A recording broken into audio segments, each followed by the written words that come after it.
Spot അലോട്ട്മെന്റുമായിട്ട് ബന്ധപ്പെട്ടിട്ടുള്ള video തന്നെയാണ് നമ്മൾ ഇപ്പോൾ പറയുന്നത്. അതായത് പല വിദ്യാർത്ഥികളുടെയും സംശയമായിരുന്നു ഡേറ്റുകൾ ഏതാണെന്നുള്ളതാണ്. അപ്പം നമുക്ക് അതിലേക്കൊന്ന് പെട്ടെന്ന് കടക്കാവുന്നതാണ്. സ്പോട്ട് അലോട്ട്മെന്റുകളുടെ ഡേറ്റ് വിവരങ്ങളും എന്തൊക്കെയാണ് അവർ കോളേജിൽ അഡ്മിഷൻ എടുക്കുമ്പോൾ കൊണ്ടുപോകേണ്ട രേഖകളെക്കുറിച്ചുള്ള എല്ലാം തന്നെ അതത് കോളേജുകളുടെ വെബ്സൈറ്റിൽ പബ്ലിഷ് ആയിട്ടുണ്ട്. പ്രിയ വിദ്യാർത്ഥികൾക്ക് അത് ചെക്ക് ചെയ്യാവുന്നതാണ്. വിവിധ കോളേജുകളിൽ നടക്കുന്ന സ്പോട്ട് അലോട്ട്മെന്റുകളുടെ ഡേറ്റ് നിങ്ങളിലേക്ക് ഒന്ന് എത്തിക്കുകയാണ്. അതുകൊണ്ട് ഈ ചാനൽ ആദ്യമായി കാണുന്നവരാണെങ്കിൽ ഒന്ന് സബ്സ്ക്രൈബ് ചെയ്തേക്കണേ. ഒപ്പം ബെല്ലൈക്കണും പ്രസ് ചെയ്യുക. കൂടാതെ നിങ്ങളുടെ ലൈക്കും ഷെയറും നമുക്ക് അത്യാവശ്യമാണ്. അതുകൊണ്ട് തന്നെ ലൈക്ക് ചെയ്യുക, ഷെയർ ചെയ്യുക. അപ്പം നമുക്ക് ഡേറ്റുകൾ ഓരോ കോളേജുകളിലെയും അഡ്മിഷന്റെ ഡേറ്റുകളിലേക്കൊന്ന് നമുക്ക് നോക്കാവുന്നതാണ്. അതായത് Kerala veterinary and animal science യൂണിവേഴ്സിറ്റിയുടെ കീഴിലുള്ള കോളേജുകളിലേക്കായിട്ട് B Tech dairy technology, B Tech food technology കോഴ്സുകളിലേക്കുള്ള വേക്കൻസികളൊക്കെ തന്നെ സിഇയുടെ വെബ്സൈറ്റിലുണ്ട്. നമ്മുടെ വീഡിയോയിൽ നമ്മളത് പറഞ്ഞിട്ടുണ്ടായിരുന്നു. പൂക്കോട്, മണ്ണുത്തി, കോലഹലമേട്, തിരുവനന്തപുരം കോളേജുകളിലെ ഫുഡ് ടെക്നോളജി കോഴ്സുകളിലേക്കും അതുപോലെ തന്നെ തൃശ്ശൂരിലെ ഫുഡ് ടെക്നോളജി കോളേജിലേക്കും വേണ്ടിയുള്ള ഒഴിവുകൾക്ക് വേണ്ടിയിട്ടുള്ള സ്പോട്ട് അലോട്ട്മെന്റിന്റെ ഡേറ്റ് 4-ാം തീയതിയാണ് നടക്കുന്നത്. 11 മണിക്ക് മുമ്പായിട്ട് തന്നെ വയനാട് ജില്ലയിലുള്ള പൂക്കോട്ടുള്ള വെറ്റിനറി സർവകലാശാലയിലെ ആസ്ഥാനത്ത് വെച്ചിട്ടാണ് സ്പോട്ട് അഡ്മിഷൻ നടത്തുന്നത്. അപ്പോൾ പ്രിയ വിദ്യാർത്ഥികൾ പ്രത്യേകം ശ്രദ്ധിക്കുക. ഈ കോളേജുകളിലേക്കൊക്കെ ഉള്ളത് വയനാട് ജില്ലയുടെ പൂക്കോട്ടുള്ള വെറ്റിനറി സർവകലാശാലയിലാണ് എത്തേണ്ടത്. നാളെയാണ് 4-ാം തീയതി. അപ്പോൾ നേരത്തെ തന്നെ പറഞ്ഞിട്ടുണ്ടായിരുന്നു, കഴിഞ്ഞ വീഡിയോയിൽ തന്നെ പറഞ്ഞിട്ടുണ്ടായിരുന്നു, നിങ്ങൾ പ്രൈവറ്റ് സെൽഫ് ഫിനാൻസിങ് കോളേജുകളിലൊക്കെ ആണെങ്കിൽ അവിടുന്ന് NOC നിർബന്ധമാണ്. അപ്പം നിങ്ങൾ നിർബന്ധമായിട്ടും NOC ഹാജരാക്കേണ്ടതാണ്. ഒപ്പം തന്നെ ബാക്കി എല്ലാ രേഖകളും, ഡാറ്റ ഷീറ്റ്, അസൽ സർട്ടിഫിക്കറ്റുകൾ, എല്ലാ രേഖകളും ആയിട്ട് തന്നെ നമ്മൾ അതിൻ്റെയൊക്കെ ഡീറ്റെയിൽസ് ആയിട്ടുള്ള വീഡിയോയിൽ പറഞ്ഞിട്ടുണ്ട്. ഇനി അടുത്തത് ഗവൺമെന്റ് എഞ്ചിനീയറിംഗ് കോളേജ് ഇടുക്കിയിലെ ഡേറ്റ് നോക്കുക. 5-ാം തീയതിയാണ്. 5/12/2020 11 മണിക്ക് മുമ്പേ തന്നെ റിപ്പോർട്ട് ചെയ്യണം. ഗവൺമെന്റ് എഞ്ചിനീയറിംഗ് കോളേജിൽ എത്തിച്ചേരേണ്ട ഡേറ്റ് ആണ്. അടുത്തതായിട്ട് Kelappaji college of agriculture engineering and technology, B Tech അഗ്രികൾച്ചറിലും ബിടെക് ഫുഡ് ടെക്നോളജിയിലേക്കും വേണ്ടിയിട്ടുള്ള സ്പോട്ട് അലോട്ട്മെന്റുകളാണ് നടക്കുന്നത്. അതിന് എത്തിച്ചേരേണ്ട ഒരു ഡേറ്റ് പറയുന്നുണ്ട്. അതായത് spot admission will be conducted against the existence and anticipated vacancies of B Tech agriculture engineering, B Tech food technology of Kelappaji college of agriculture engineering and technology. 5-ാം തീയതിയാണ് ഇവിടുത്തെ ഡേറ്റ് ഉള്ളത്. 5/12/2020 സാറ്റർഡേ ആണ്. അപ്പൊ കുട്ടികളെ വേറൊരു ഡേറ്റ് ആണ്. 11 മണിക്ക് മുമ്പായിട്ട് എത്തിച്ചേരണം. അപ്പൊ 5/12/2020 ആണ് ഡേറ്റ് ഓർത്തു വെക്കുക. 11 മണിക്ക് മുന്നെയാണ്. സെമിനാർ ഹാളിലാണ്, കോളേജിന്റെ സെമിനാർ ഹാളിലേക്കാണ് നിങ്ങൾ എത്തേണ്ടത്. അപ്പോൾ അവിടെ ആണ് റാങ്ക് ലിസ്റ്റുകൾ, വെയിറ്റിംഗ് ലിസ്റ്റുകളെല്ലാം തന്നെ പബ്ലിഷ് ചെയ്യും.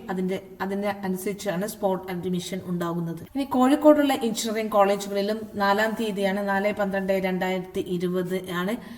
11 മണിയാണ്. 11 മണിക്ക് മുമ്പേ ഹാജരാക്കണം. അടുത്തത് Rajiv Gandhi institute of technology കോട്ടയവും 4/12/2020 11 മണിക്ക് മുമ്പേ തന്നെ ഹാജരാകണം. ഇതിന്റെ ഒഴിവുകളുടെ ഡീറ്റെയിൽസുകളൊക്കെ തന്നെ നമ്മുടെ വീഡിയോയിലും നിങ്ങളുടെ സിഇ വെബ്സൈറ്റിലും പബ്ലിഷ് ആയിട്ടുണ്ട്. അതുപോലെ തന്നെ MSc കോളേജുകളിൽ 4/12/2020 11 മണിക്ക് മുമ്പേ ആണ്. കുട്ടികളെ വളരെയധികം ശ്രദ്ധിക്കുക. സമയം 11 മണിക്ക് മുമ്പേ തന്നെ ഹാജരാവേണ്ടതാണ്. അതുപോലെ തന്നെ NSS കോളേജ് എഞ്ചിനീയറിംഗ് പാലക്കാട്, ഇവിടെയും 4-ാം തീയതി തന്നെയാണ്. 4/12/2020 11 മണിക്ക് മുമ്പേ ഹാജരാകണം. അതുപോലെ തന്നെ ഗവൺമെന്റ് എഞ്ചിനീയറിംഗ് കോളേജ് പാലക്കാട് 4/12/2020 11 മണിക്ക് മുമ്പേ തന്നെയാണ്. 9 മണിക്ക് തന്നെ സ്റ്റാർട്ട് ആവുന്നതാണ്. എല്ലാ വിദ്യാർത്ഥികളും 9 മണിയാകുമ്പോഴേക്ക് തന്നെ എത്തുക. ഗവൺമെന്റ് എഞ്ചിനീയറിംഗ് കോളേജ് തൃശ്ശൂർ 4/12/2020 ആണ്. അപ്പോൾ നമ്മൾ TC വാങ്ങിക്കേണ്ട ആവശ്യമില്ല. അതിനുള്ള സമയം നൽകുന്നതായിരിക്കും. നമ്മൾ ഇതിന് വേണ്ടിയിട്ടുള്ള എല്ലാ രീതിയിലുള്ള ഫീസ് കാര്യങ്ങൾക്കുള്ള പൈസ നമ്മുടെ കയ്യിൽ കരുതണം. ഏകദേശം ഒരു 10,000 രൂപയോളം നിങ്ങളുടെ കയ്യിൽ ഉണ്ടായിരിക്കണം. ചിലപ്പോൾ അത് 12,000 വരെ ആവാൻ സാധ്യതയുണ്ട്. അപ്പോൾ എന്തായാലും ഫസ്റ്റ് അഡ്മിഷൻ എടുക്കുന്നവർ തീർച്ചയായിട്ടും നമ്മുടെ കയ്യിൽ ഒരു എമൗണ്ട് കരുതിയിരിക്കണം. TKM കോളേജ് ഓഫ് എഞ്ചിനീയറിംഗ് കൊല്ലത്തും 4-ാം തീയതി തന്നെയാണ്. 10 മണിയാണ് ഇവിടുത്തെ സമയം പറഞ്ഞിരിക്കുന്നത്. അപ്പോൾ വിദ്യാർത്ഥികൾ ശ്രദ്ധിക്കുക, ഓരോ കോളേജുകളുടെയും സമയം വ്യത്യാസമാണ്. 10 മണിക്ക് മുമ്പേ ആണ് എത്തിപ്പെടേണ്ടത്. അത് പ്രത്യേകം ശ്രദ്ധിക്കുക. ഇനി ഇവിടെ ഒരു പ്രത്യേകതയുണ്ട്. Government engineering college, Barton hill, തിരുവനന്തപുരത്തുള്ള കോളേജുകളിൽ ഓൺലൈൻ ആയിട്ടാണ് നമ്മൾ സ്പോട്ട് അഡ്മിഷന് പങ്കെടുക്കേണ്ടത്. നമുക്ക് അതുകൊണ്ട് തന്നെ കുറച്ചും കൂടി സൗകര്യമുണ്ട്. Candidate seeking spot admission should be register online through college website എന്ന് പ്രത്യേകം പറയുന്നുണ്ട്. ഓൺലൈൻ ആയിട്ടാണ്, വെബ്സൈറ്റിൽ കൂടെ 4-ാം തീയതി 2 മണിക്ക് മുമ്പേ ആയിട്ടാണ്. അപ്പോൾ പ്രത്യേകം ശ്രദ്ധിക്കുക, 4-ാം തീയതിയാണ് 2 മണിക്ക് മുമ്പായിട്ട് തന്നെ നമ്മൾ അതിലൂടെ ഓൺലൈൻ വെബ്സൈറ്റിലൂടെ നിങ്ങളുടെ കാര്യങ്ങൾ, നിങ്ങളുടെ ഡീറ്റെയിൽസും റാങ്ക് വിവരങ്ങളൊക്കെ തന്നെ ഓൺലൈനായിട്ട് സബ്മിറ്റ് ചെയ്യുക. അതിനുശേഷം നമുക്ക് അലോട്ട്മെന്റ് കിട്ടിയ വിവരം അവർ അറിയിക്കുന്നതായിരിക്കും. നമ്മൾ ത്രൂ ഔട്ട് ആയിട്ട് കോളേജുമായിട്ട് ബന്ധപ്പെടുക. കോളേജ് ഓഫ് എഞ്ചിനീയറിംഗ് തിരുവനന്തപുരത്തും ഇതേ ഒരു ടൈം തന്നെയാണ്. 4/12/2020 11 മണിക്ക് മുമ്പേ ആയിട്ട് തന്നെയാണ് സ്പോട്ട് അലോട്ട്മെന്റിൽ പങ്കെടുക്കേണ്ടത്. അപ്പോൾ പ്രിയ രക്ഷിതാക്കൾക്കും വിദ്യാർത്ഥികൾക്കും ഒക്കെ തന്നെ ഒരു ആശങ്ക ഉണ്ടാവും. എല്ലാ കോളേജുകളിലും ഏകദേശം സമയവും 4/12/2020 11 മണിക്ക് മുമ്പ് തന്നെയാണ്. അപ്പോൾ അതിനനുസരിച്ച് നിങ്ങളുടെ ക്രമീകരണങ്ങൾ നടത്തുക. ഇനി നമ്മൾ നമ്മുടെ വീഡിയോയിലൊക്കെ തന്നെ പറഞ്ഞിട്ടുണ്ടായിരുന്നു എന്തൊക്കെ ഡോക്യുമെന്റ്സുകളാണ് സബ്മിറ്റ് ചെയ്യേണ്ടത്. അതായത് ഇതുവരെ നമ്മൾ അഡ്മിഷൻ എവിടെയും കിട്ടാത്ത വിദ്യാർത്ഥികളാണെങ്കിൽ ഈ ഡോക്യുമെന്റ്സ് കംപ്ലീറ്റ് ആയിട്ട് അവർ സബ്മിറ്റ് ചെയ്യണം. അവരുടെ ഒറിജിനൽ ഡോക്യുമെന്റ്സ് തന്നെ സബ്മിറ്റ് ചെയ്യണം. അതായത് അഡ്മിറ്റ് കാർഡ് ആണ്, കീമിന്റെ അഡ്മിറ്റ് കാർഡ്, അലോട്ട്മെന്റ് മെമ്മോ ഉണ്ടായിരിക്കണം. നിങ്ങൾക്ക് വെബ്സൈറ്റിൽ നിങ്ങൾക്ക് ലഭിക്കുന്നതാണ്. ഡാറ്റ ഷീറ്റ് ഉണ്ടായിരിക്കണം. നിങ്ങൾ എന്തെങ്കിലും ഫീസ് അടച്ചിട്ടുണ്ടെങ്കിൽ അതിന്റെ റെസിപ്റ്റ് ഉണ്ടായിരിക്കണം. Certificate to proof, date of birth prove ചെയ്യാൻ നിങ്ങളുടെ SLCയുടെ കോപ്പി മതിയാവും. അതുപോലെ തന്നെ എലിജിബിലിറ്റി സർട്ടിഫിക്കറ്റ് ഉണ്ടായിരിക്കണം. നിങ്ങളുടെ +2ന്റെ മാർക്ക് ലിസ്റ്റ് ആണ്. ഇനി പുറത്തുള്ള വിദ്യാർത്ഥികളാണെങ്കിൽ അവർക്ക് എലിജിബിലിറ്റി തെളിയിക്കാനുള്ള ഒരു സർട്ടിഫിക്കറ്റ് ഉണ്ടായിരിക്കണം. അതുപോലെ തന്നെ ഫിസിക്കൽ ഫിറ്റ്നസ് സർട്ടിഫിക്കറ്റ് ഉണ്ടായിരിക്കണം. ഇതെല്ലാം തന്നെ നമ്മൾ പറഞ്ഞിട്ടുണ്ട്. പ്രോസ്പെക്റ്റിൽ പറഞ്ഞിട്ടുള്ള ഒരു ഫോമിൽ നമ്മൾ തയ്യാറാക്കി വെക്കേണ്ടതാണ്. ഒരു ഗവൺമെന്റ് ഡോക്ടറെ കൊണ്ട് സൈൻ ചെയ്തിട്ടുള്ള ഒരു ഫിസിക്കൽ ഫിറ്റ്നസ് സർട്ടിഫിക്കറ്റ് ഉണ്ടായിരിക്കണം. അതിന്റെ ഫോർമാറ്റ് പ്രോസ്പെക്ടസിലുണ്ട്. അത് നിങ്ങൾക്ക് ഹാജരാക്കാവുന്നതാണ്.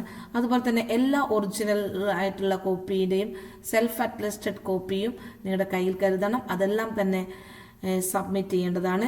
നിങ്ങളുടെ ഹയർ സെക്കൻഡറിയുടെ ഇക്വലന്റ് എക്സാമിനേഷന്റെ മാർക്ക് ലിസ്റ്റ് കാര്യങ്ങളെല്ലാം തന്നെ ഉണ്ടായിരിക്കണം. അതുപോലെ തന്നെ പാസ് സർട്ടിഫിക്കറ്റ് ഉണ്ടെങ്കിൽ അത് ഇഷ്യൂ ആണെങ്കിൽ അതും ഉണ്ടായിരിക്കണം. ഇനി വെർച്വൽ അഡ്മിഷൻ നടത്തിയവരാണെങ്കിൽ റെസീറ്റ് ഫ്രം റിപ്പോർട്ടിംഗ് സെന്റർ എന്നുള്ളത് ഉണ്ടായിരിക്കണം. ഇനി കമ്മ്യൂണിറ്റി ആൻഡ് ഇൻകം സർട്ടിഫിക്കറ്റ് നിങ്ങൾക്ക് അപ്ലൈക്കബിൾ ആണെങ്കിൽ എല്ലാം ഉണ്ടായിരിക്കണം. ഈ ഡോക്യുമെന്റ്സ് ഒക്കെ ആയിട്ടാണ് നമ്മൾ സ്പോട്ട് അലോട്ട്മെന്റിൽ പങ്കെടുക്കേണ്ടത്. ഇതിന്റെ ഒറിജിനൽ കോപ്പീസ് നിങ്ങളുടെ കയ്യിൽ ഇല്ലെങ്കിൽ നിങ്ങൾ അത് ഹാജരാക്കാനുള്ള ഡേറ്റ്, സമയം വാങ്ങിക്കുക. അപ്പൊ ഇതിന്റെ ഒരു ഗവൺമെന്റ് കോളേജുകളിലേക്ക് ആവശ്യമായിട്ടുള്ള ഒരു മെമ്മോ ആണ്. അപ്പൊ ഇതും കൂടി ഞാനൊന്ന് നിങ്ങൾക്ക് വായിച്ചു തരാം. അപ്പൊ എല്ലാ സജ്ജീകരണങ്ങളുമായിട്ടാണ് നമ്മൾ സ്പോട്ട് അലോട്ട്മെന്റിൽ പോകേണ്ടത്. ഒരു കാരണവശാലും നമ്മളെ മടക്കി അയക്കാൻ പാടുള്ളതല്ല. ഇവിടെ ഗവൺമെന്റ് കോളേജുകളിലൊക്കെ തന്നെയുള്ള റൂളാണ്. ഇതുവരെയും ഒരു സ്ഥാപനത്തിലും പ്രവേശനം ലഭിക്കാത്ത വിദ്യാർത്ഥികൾ പ്രോസ്പെക്റ്റിൽ പറഞ്ഞിട്ടുള്ള TC അടക്കമുള്ള മുഴുവൻ സർട്ടിഫിക്കറ്റുകളുടെയും അസൽ ഹാജരാക്കേണ്ടതാണ്. അത് നമ്മളിപ്പോൾ പറഞ്ഞ കാര്യങ്ങളാണ്. അതുപോലെ തന്നെ NOC ആണ്. ഗവൺമെന്റ് എഞ്ചിനീയറിംഗ് കോളേജ് ഒഴികെയുള്ള എല്ലാ എഞ്ചിനീയറിംഗ് കോളേജിലും പ്രവേശനം നേടിയവർ NOC സർട്ടിഫിക്കറ്റ് നിർബന്ധമായിട്ടും ഹാജരാക്കേണ്ടതാണ്. പല വിദ്യാർത്ഥികൾക്കും സംശയമുണ്ട് NOC ലഭിക്കുന്നില്ല എന്നുള്ളത്. അത് നിങ്ങൾ കോളേജുമായിട്ട് ബന്ധപ്പെടുക. അതൊന്നും പറയാൻ പറ്റുന്നതല്ല. ഗവൺമെന്റ് എഞ്ചിനീയറിംഗ് കോളേജിൽ ചേർന്നുള്ള വിദ്യാർത്ഥികൾ പ്രസ്തുത കോളേജിൽ ഏതെങ്കിലും രേഖ, നിങ്ങൾക്ക് ബാക്കിയുള്ള NOC നിങ്ങൾക്ക് വേണ്ട, അതിന് പകരമായിട്ട് നിങ്ങളുടെ അഡ്മിഷൻ സ്ലിപ്പോ ID കാർഡോ നിങ്ങൾക്ക് എന്താണോ അവിടെ നിങ്ങൾ കൊടുത്തുള്ള രേഖകൾക്ക് പകരമായിട്ട് അവർ എന്താണോ നിങ്ങൾക്ക് തന്നിരിക്കുന്നത് അതിലേതെങ്കിലും ഒരു രേഖ നിങ്ങളുടെ കയ്യിലുണ്ടാവണം. അതുപോലെ തന്നെ അഡ്മിഷൻ ലഭിക്കുന്ന വിദ്യാർത്ഥികൾ ഗവൺമെന്റ് കോളേജിലാണെങ്കിൽ 9,650 രൂപ നിങ്ങളുടെ കയ്യിൽ കരുതേണ്ടതാണ്. ചെറിയ വേരിയേഷൻസ് പല കോളേജുകളായിട്ട് ഫീസിൽ ഉണ്ടാവുന്നതായിരിക്കും. അതനുസരിച്ച് അതിന്റെ പൈസ നിങ്ങളുടെ കയ്യിൽ കരുതേണ്ടതാണ്. ഇനി സ്ഥാപനം നിർദ്ദേശിക്കുന്ന ഫീസും transfer certificate, TC, contact certificate, entrance commission നിർദ്ദേശിക്കുന്ന മറ്റെല്ലാ രേഖകളും അടുത്ത ദിവസം തന്നെ ഗവൺമെന്റ് എഞ്ചിനീയറിംഗ് കോളേജ് തരുന്നതായിരിക്കും. മറ്റെല്ലാ രേഖകളും അടുത്ത ദിവസം തന്നെ ഗവൺമെന്റ് എഞ്ചിനീയറിംഗ് കോളേജിൽ ഹാജരാക്കി നമ്മൾ അഡ്മിഷൻ എടുക്കേണ്ടതാണ്.